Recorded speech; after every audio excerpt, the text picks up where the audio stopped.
Assalamualaikum warahmatullahi wabarakatuh. Perkenalkan, nama saya Muhammad Yukilhana Alwayu.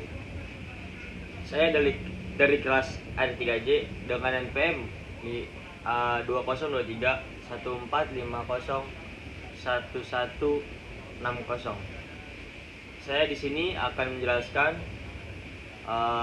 materi tentang mazhab historismus untuk memenuhi tugas sejarah pemikiran ekonomi. Berikut penjelasan dari saya.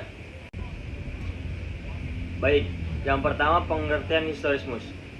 Historismus adalah pendekatan dalam filsafat dan ilmu sejarah yang menekankan pentingnya memahami suatu peristiwa, budaya, atau pemikiran yang berdasarkan konteks historisnya.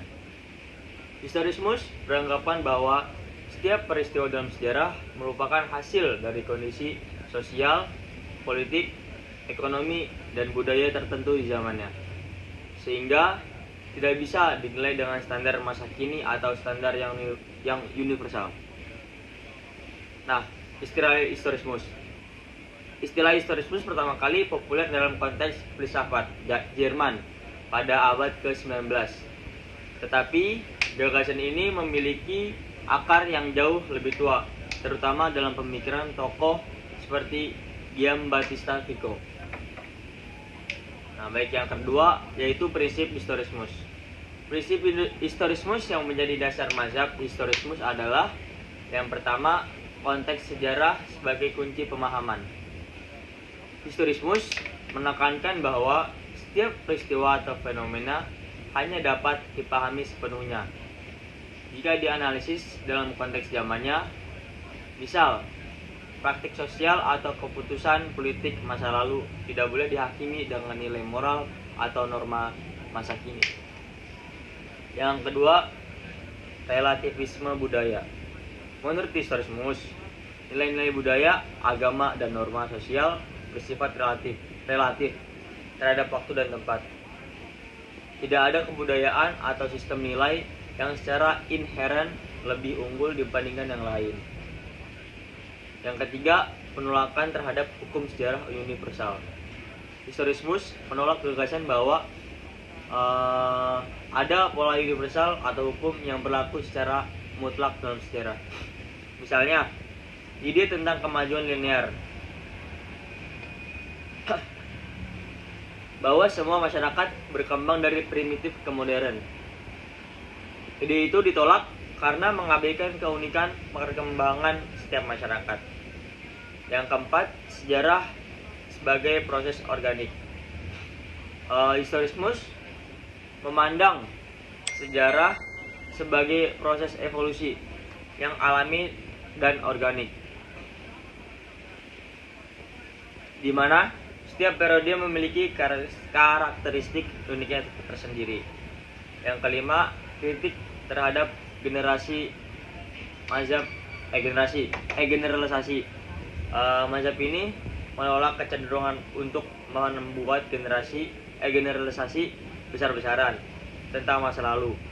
Sebaliknya, historismus lebih memilih untuk menggambarkan detail-detail spesifik suatu peristiwa berdasarkan bukti konkret. Nah, yang ketiga, latar belakang kemunculan historismus. Mazhab historismus muncul pada abad ke-18 dan ke-19 sebagai reaksi terhadap beberapa perkembangan intelektual, antara lain yang pertama, pencerahan. Dalam era pencerahan ini memandang sejarah sebagai perjalanan menuju kemajuan universal. Namun, dalam era pencerahan, historismus muncul untuk mengkritik gagasan dengan menyatakan bahwa setiap masyarakat memiliki perkembangan unik yang tidak bisa diseragamkan. Yang kedua, romantisisme. Dalam era romantisisme, penghargaan besar terhadap tradisi, budaya lokal, dan keunikan sejarah suatu masyarakat. Historismus mengambil elemen ini dan memperluasnya menjadi pendekatan ilmiah terhadap sejarah. Nah, yang ketiga, kebutuhan metode ilmiah dalam sejarah. Sebelumnya historismus berkembang. Penulisan sejarah seringkali bercampur dengan mitos atau narasi yang bias. Historismus menuntut pendekatan ilmiah dengan bukti dokumentasi yang jelas dan objektif.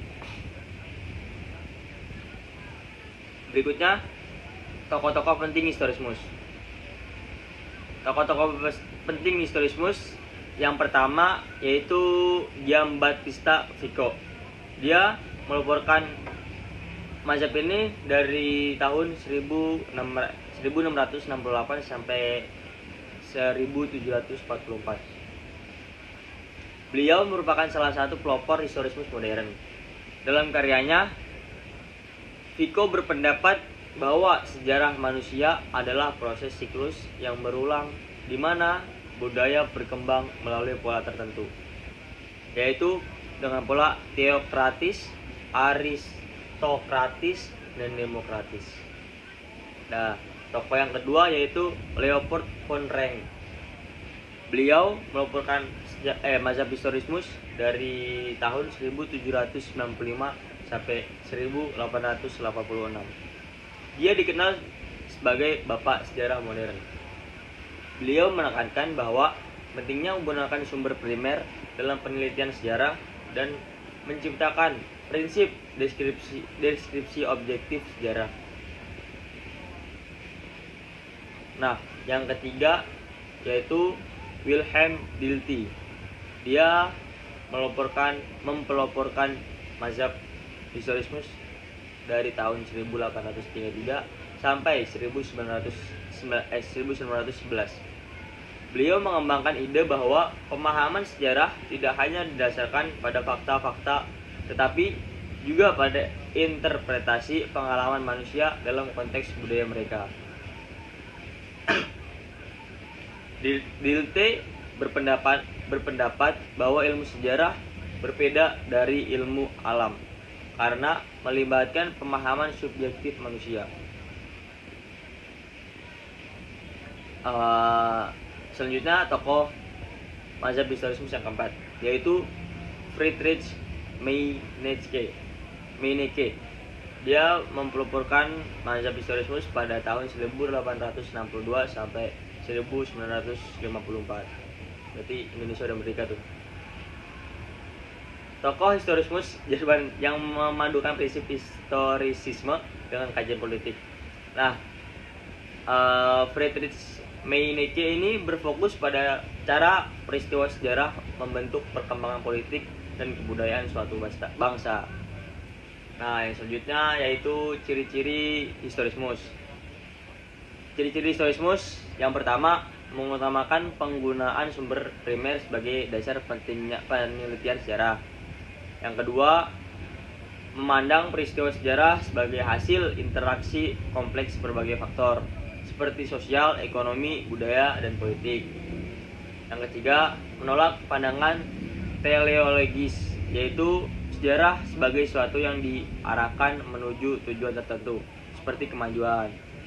Nah, yang keempat, memandang sejarah sebagai suatu proses evolusi organik tanpa pola yang universal. Nah, yang terakhir yaitu kesimpulan. Jadi kesimpulannya